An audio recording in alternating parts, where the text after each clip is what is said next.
program. It's like family for you, Matt, and you know, I think we all understand that. Yeah, just it makes you sick to see that this could happen to this level.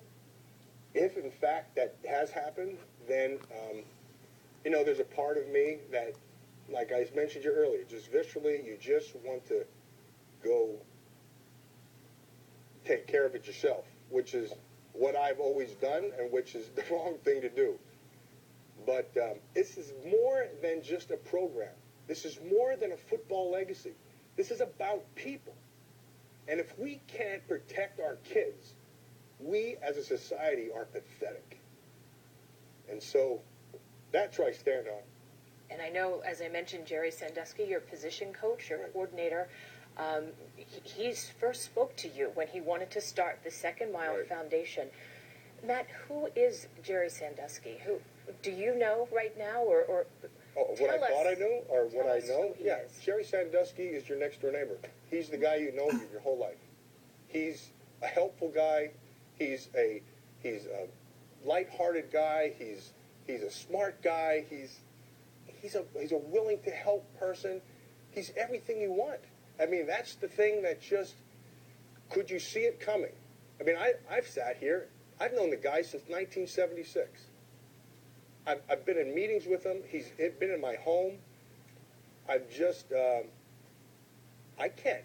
I go back and think about it. You got to be kidding me. I couldn't even imagine this. And I got to think that that's the same thing Coach Paterno's thinking. And so that's why I say, divorce yourself from the emotion of it. And I apologize for getting emotional. But let it run its course. It has to do that. And then let the people whose job it is to put this thing together and figure it out, let them do their job. Does the university have time to let it run its course, as angry as people are, and how much the football program produces financially? And there's a lot of realistic things I'm sure a board will be looking at. This is a big... Do they have the time to let it run its course, or they need to address this? Well, the university will have to set its own timetable. And so they'll determine what that timetable is. And so they're going to have to be able to determine who has the time and who doesn't have the time. And, Chris, you and I both know, look, we know what we read in the paper. And we know, being in this business, it's just a fraction of what's going on. And so maybe they have information we don't have. Maybe that's the first part of it. Then there's a whole other part, because the university is still a business that needs to be run. And the reality is there are people who donate lots of money, who sponsor that's a whole other world. And then there's a political side to it, and that's a reality whether we want to believe it or not. And so there are so many facets to this thing, and then you just boil it down to one thing. It still comes down to, and I apologize for ranting, it bothers me. Man's inhumanity towards man is just mind-boggling. Where do we stop with this stuff? Drives me nuts. And the university knew of this investigation ongoing for several years, as did the foundation, the Second Mile Foundation, and it comes to light yesterday. Today also being election day, what you mentioned is there's also political ramifications here, and this is everything Penn State needs to sort out, and quickly. Yeah, they do. They need, because there's a train coming down the tracks, whether you want to believe it or not, and it's headed right for you, so you better get ready for it. And the best way to do it is to deal with it honestly. And I've said this, and I've tried to live this way, and I know I fail at it, but listen, no excuses, no explanations. Step up, take what you're supposed to take, and move on. And that's what you do. That's what you're supposed to do. And let's see if it happens. You mentioned the train coming down the tracks.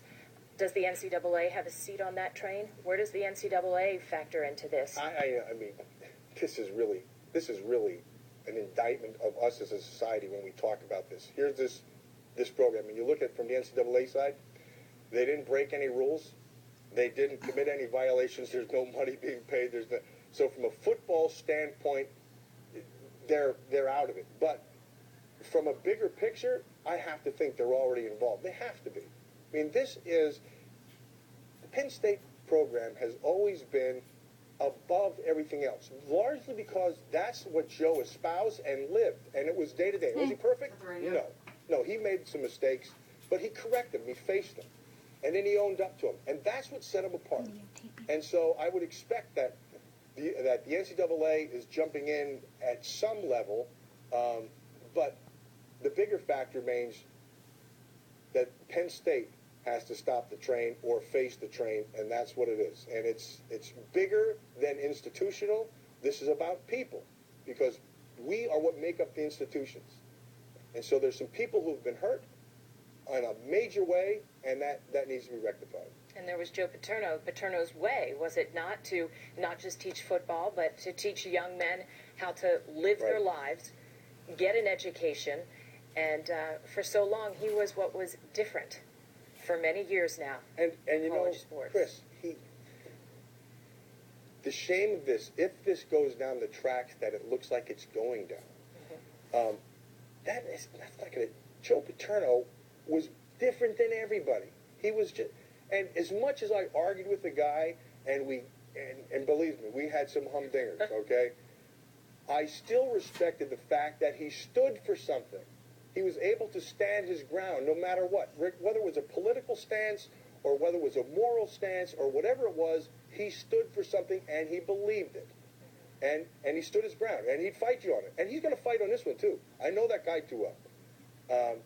But that shouldn't, it's going to, but it shouldn't tarnish. There's so many more good things that have come out of that program and from that man, and then this thing's going to come up, and this is what's going to end up biting him in the rear end. I hope it doesn't. But again, let's see how it plays itself out.